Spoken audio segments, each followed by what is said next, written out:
Question 2 is about the fractional distillation of crude oil. It asks you to use ideas about forces and molecules to explain why different fractions boil at different temperatures.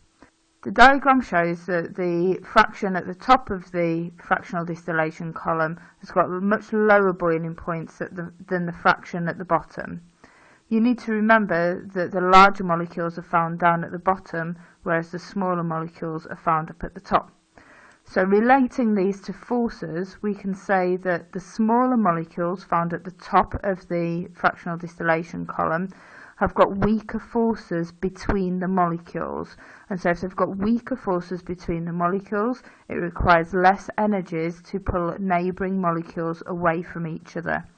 What you mustn't talk about is molecules breaking apart. The molecule itself doesn't break, it just moves away from its neighbours.